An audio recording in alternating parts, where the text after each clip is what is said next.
ఆంధ్రప్రదేశ్ రాజకీయాలు ఇప్పుడు అత్యంత ఆసక్తికరమైన ఒక ఘట్టానికి చేరుకున్నాయి. కూటమి ప్రభుత్వం అధికారంలోకి వచ్చిన తర్వాత జరుగుతున్న పరిణామాలు చూస్తుంటే సామాన్య ప్రజలతో పాటు రాజకీయ విశ్లేషకులకు కూడా ఒక విషయం స్పష్టంగా అర్థమవుతోంది. ఇక్కడ నడుస్తోంది పవన్ కళ్యాణ్ సొంత ఆలోచన లేక చంద్రబాబు నాయుడు ముందస్తు వ్యూహమా? వైసీపీని రాజకీయంగా సమాధి చేయాలనే కసితో అడుగులు వేస్తున్న పవన్ కళ్యాణ్ అసలు తన సొంత అస్తిత్వాన్ని, తనను నమ్మిన కాపు సామాజిక వర్గాన్ని చంద్రబాబు చేతుల్లో పెట్టేశారా? అసలు పవన్ చేస్తున్న తప్పులేంటి? చంద్రబాబు ఆడుతున్న రాజకీయం ఎలాంటిది?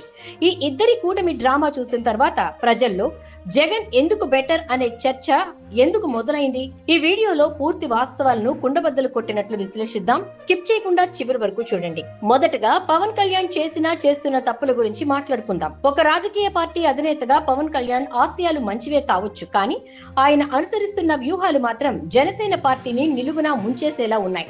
ఆయన చేసిన మొదటి మరియు అతిపెద్ద తప్పు సొంత బలాన్ని తానే తక్కువగా అంచనా వేసుకోవడం. గత ఎన్నికల సమయంలో జనసేన గ్రాఫ్ పీక్స్ లో ఉంది. కాపు సామాజిక వర్గంతో పాటు యువత పవన్ వెనుక గుడ్డిగా నడిచారు. కానీ పవన్ కళ్యాణ్ ఏం చేశారు? కేవలం 21 అసెంబ్లీ సీట్లకు, 2 లోక్సభ సీట్లకు జనసేనను పరిమితం చేసేశారు. ఎన్నో ఆశలతో జనసేన జెండా మోసిన సీనియర్ నాయకులను, యువకులను పక్కన పెట్టేసి చంద్రబాబు సీట్ల సర్దుబాటు లెక్కలకు తల వంచారు. రెండో తప్పు రాజకీయ అస్తిత్వాన్ని చంద్రబాబు పాదాల దగ్గర పెట్టడం. జనసేన పార్టీ తరపున ఎవరికి సీట్ ఇవ్వాలి, ఎవరిని రాజ్యసభకు పంపాలి అనే నిర్ణయాధికారం కూడా పవన్ చేతుల్లో లేదనేది తాజా పరిణామాలు నిరూపిస్తున్నాయి. ఉదాహరణకు జనసేన కోటాలో రాజ్యసభ అభ్యర్థిగా ఎంపికైన లింగమనేని రమేష్ అఫిడవిట్ వ్యవహారమే తీసుకోండి. 100 కోట్ల ఆస్తులుండి 11 చెక్ బౌన్స్ కేసులుండి కనీసం ఒక సొంత కారు కూడా లేదని అఫిడవిట్ లో చూపించిన ఒక పారిశ్రామికవేత్తకు పవన్ కళ్యాణ్ రాజ్యసభ సీట్ ఇచ్చారు. ఎందుకు ఇచ్చారు? ఎందుకంటే ఆ లింగమనేని రమేష్ చంద్రబాబు నాయుడుకి కరకట్టపై గెస్ట్ హౌస్ ఇచ్చిన వ్యక్తి కాబట్టి. అంటే చంద్రబాబుకు కృతజ్ఞత తీర్చుకోవడానికి జనసేనకు వచ్చిన రాజ్యసభ సీటును పవన్ కళ్యాణ్ త్యాగం చేసేశారు. దీన్ని బట్టే అర్థం కావడం లేదా పవన్ కళ్యాణ్ ఆలోచనల వెనుక ఉన్నది చంద్రబాబు ఆదేశాలేనని? ఇక రెండో అంశం చంద్రబాబు నాయుడి రాజకీయం. చంద్రబాబు అంటేనే 40 ఏళ్ల రాజకీయ అనుభవం, లెక్కలు, వ్యూహాలు. పవన్ కళ్యాణ్ భావోద్వేగాలతో రాజకీయం చేస్తే చంద్రబాబు మాత్రం మైండ్ గేమ్ తో రాజకీయం చేస్తారు. చంద్రబాబుకు ఒక విషయం బాగా తెలుసు, వైసీపీని ఒంటరిగా ఢీకొట్టడం టీడీపీకి అంత సులువు కాదు. అందుకే పవన్ కళ్యాణ్ ను ఒక క్యాడర్లా వాడుకున్నారు. వైసీపీ ఓట్లను చీల్చకుండా జనసేన ఓట్లను పూర్తిగా టీడీపీ వైపు మళ్లించడంలో చంద్రబాబు 100కు 100% సక్సెస్ అయ్యారు. అధికారంలోకి వచ్చిన తర్వాత చంద్రబాబు తన అసలు రంగు చూపిస్తున్నారు. పవన్ కళ్యాణ్ కు డిప్యూటీ సీఎం పదవి ఇచ్చి కొన్ని శాఖలు కేటాయించి ఆయన్ను కేవలం ఒక ప్రభుత్వ ప్రచారకర్తగా మార్చేశారు. అంతే తప్ప కీలకమైన హోంశాఖ లేదా ఆర్థిక శాఖ వంటి వాటి దరిదాపుల్లో కూడా రానివ్వలేదు.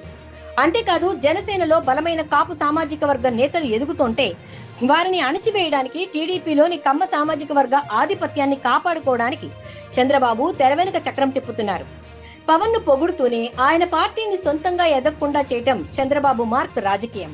తన అవసరాల కోసం పవన్ ను వాడుకుంటూ చంద్రబాబు తన సొంత ప్రయోజనాలనే నెరవేర్చుకుంటున్నారు. ఇప్పుడు కూటమిలోని ఈ లొసుగులు, చంద్రబాబు ఆధిపత్యం, పవన్ కళ్యాణ్ లొంగుబాటు చూసిన తర్వాత సగటు ఆంధ్రప్రదేశ్ ఓటర్కు ఒక విషయం స్పష్టంగా గుర్తొస్తోంది. అది జగన్మోహన్ రెడ్డి ఎందుకు బెటర్ అనేది. ఎందుకు జగన్ బెటర్ అనే దానికి 3 ముఖ్యమైన కారణాలున్నాయి. మొదటిది ఒంటరి పోరాటం. సింహం సింగిల్ గానే వస్తుంది. జగన్మోహన్ రెడ్డి రాజకీయాల్లో ఎప్పుడూ పొత్తుల కోసం, పక్క పార్టీల అండ కోసం ప్రాకులాడలేదు. 2019లో ఒంటరిగా పోటీ చేసి 151 సీట్లతో ప్రభంజనాన్ని సృష్టించారు. 2024లో ఓడిపోయినా సింగిల్ గానే నిలబడ్డారు తప్ప చంద్రబాబు లాగానో, పవన్ కళ్యాణ్ లాగానో ఢిల్లీ చుట్టూ తిరగలేదు. 3 పార్టీలను కలపలేదు. ఎవరి స్క్రిప్టో అమలు చేసే వ్యక్తి జగన్ కాదు. ఆయనకు సొంత ఆలోచన ఉంది, సొంత ధైర్యం ఉంది. ఎవరి ఆదేశాలకో తల వంచే క్యారెక్టర్ జగన్ది కాదు. రెండోది నమ్మిన సామాజిక వర్గానికి న్యాయం చేయటం.